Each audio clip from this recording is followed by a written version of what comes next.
Mən bütün filmlərə ağlamışam, bilirsən.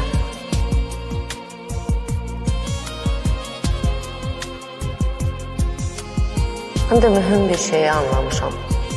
Bilmirsən, bir xoşbəxtlik görəndə niyə ağlayır adam?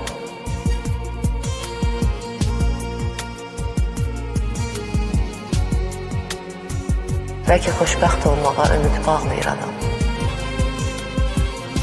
Sən xoşbəxt sonla bitən filmə ağladın mı heç?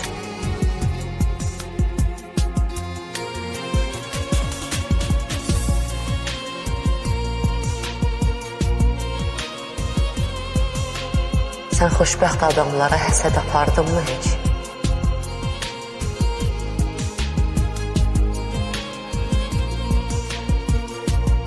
Sənin də ürəyindən xoşbəxt olmaq keçdi mi?